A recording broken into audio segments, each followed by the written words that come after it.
Hello everyone, this is Christian Dave Idiolantes, and this video talks about the cognitive work. So let's dig in. The design of cognitive work. But first, did you know the design of cognitive work has not been traditionally included as part of methods engineering? However, with ongoing changes in jobs and the working environment, it is becoming increasingly important to study not only the manual components of work but also the cognitive aspects of work. Nowadays, machines and equipment are becoming increasingly complex and semi-automated, if not fully automated. The operator must be able to perceive and interpret large amounts of information, make critical decisions, and control these machines quickly and accurately. Furthermore, there has been gradual shift of jobs and manufacturing to the service sector. Thus, this report explains information theory and presents a basic conceptual model of the human and as an information processor. So now, our topic is all about the information theory, the human information processing model, and the coding of information and its general design principles. So next, this is the information theory. Information theory measures information in bits, where a bit is the amount of information required to decide between two equally likely alternatives. The term bit came from the first and last part of the words binary and digit. It is used in computer and communication theory to express the on-off state of a chip or the polarized, reverse polarized position of a small pieces of a ferromagnetic core used in archaic computer memory. So mathematically, this can be expressed as h equals log 2n, where h is the amount of information and n where the number of equal likely alternatives.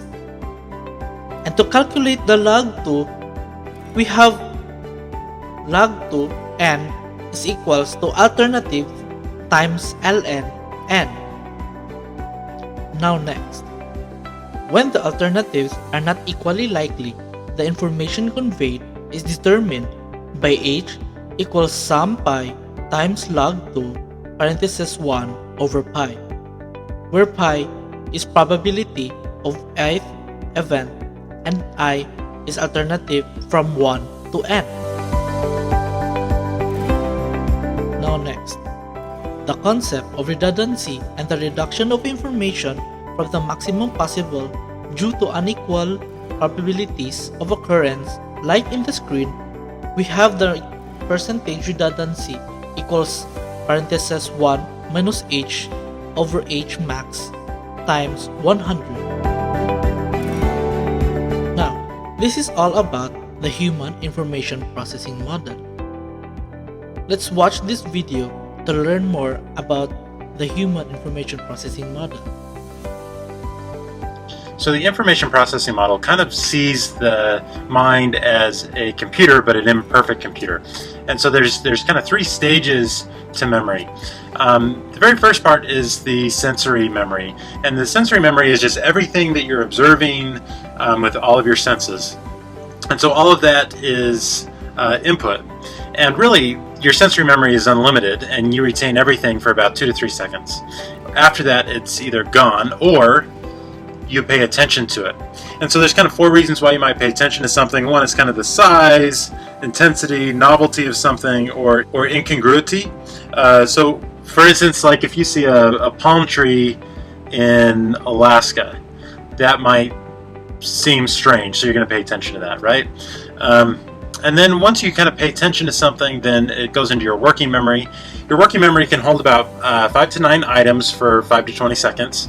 Now there's different ways to kind of trick yourself into remembering more items, like you can chunk things together, and it only holds it for about 5 to 20 seconds. And so that's what this loop right here is for. So there's different things that you can do to kind of keep it in your working memory. You can rehearse it and you can go over it. You can try to, like I said, chunk it with other information. So basically what you're doing is you just keep looping it back and forth and back and forth. Eventually, that will be encoded into your long-term memory. So there's different ways to encode information. Like you can use, let's say, mnemonic devices to kind of help you remember things or encode it into your long-term memory. So you can use acrostics to kind of remember things, or acronyms such as ROY GBIT for the colors of the rainbow, things like that. You can use chain mnemonics, kind of rhymes or things like that, jingles that will help you remember things. You can use visualizations to try to remember that as well. And so then once it's been coded into long-term memory, this holds huge amounts of information, perhaps unlimited amounts of information, from anywhere from a day to a lifetime, depending on how important it is to you or how well you've encoded that into your memory. For instance, some of you may still remember the phone number that you used when you were a child, right? Because you just rehearsed that over and over and over until it became ingrained or encoded into your memory, and then that can be retrieved. Not all of the information in a long-term memory can be always retrieved easily. Sometimes it takes a triggering event to retrieve certain types of information. Some other types of information can be easily retrieved depending on how frequently you use it.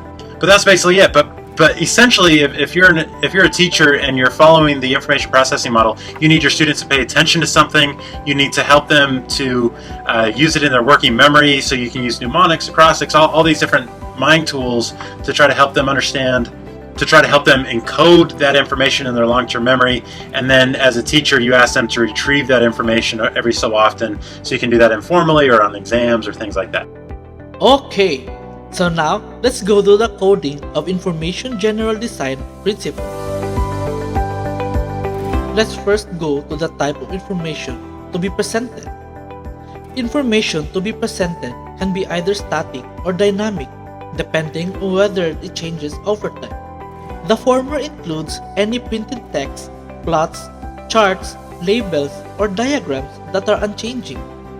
The latter is information that any continually updated, such as pressure, speed, temperature, or status lights. Either of the two categories can also be classified as quantitative, presenting specific numerical values like 50 Fahrenheit or 60 RPM, and etc.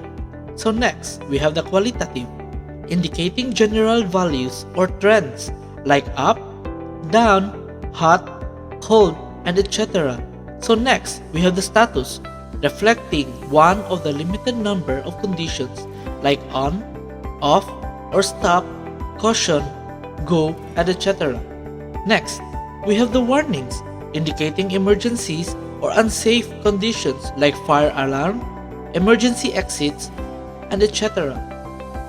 Next, we have the alphanumeric, using letters and numbers like signs or labels, and etc.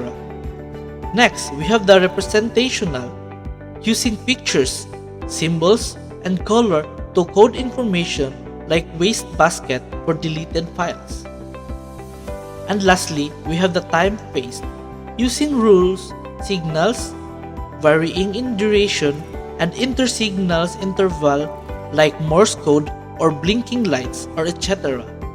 Note that one informational display may incorporate several of these types of information simultaneously. For example, a stop sign is a warning using alphanumeric letters, an octagonal shape, and the red color as a representations of information. So next, we will be going to the display modality. Since there are 5 different senses, which are the vision, hearing, touch, taste, and smell, there could be 5 different display modalities for information to be perceived by the human operator. Now, under the display modality, we have the selection of appropriate dimensions, the limiting absolute judgments, the compatibility of coding schemes, and the maintaining consistency. And first, let's go to the selection of appropriate dimensions. It is all about selecting an appropriate dimensions for given conditions. For example, if lights are to be used, then we could select brightness, color, and frequency of pulsing as information. Similarly, if sound is to be used, then we could select dimensions such as loudness, pitch, or even modulation. When creating absolute judgments from many given informations or what we called stimuli, Compare the information-based biratio. Compatibility refers to the relationship of stimuli and responses that are consistent with human expectations, resulting in decreased errors and faster response time. When we are saying maintaining consistency, it is the aftermath situation. It is important especially when industrial engineers deciding the new system of information or stimuli. For example, the color yellow, typically meaning proceed with caution, should have the same meaning for all displays. Now, before we end this topic, let me tell you this. Did you know that Weber's law are also called Weber-Fechner law?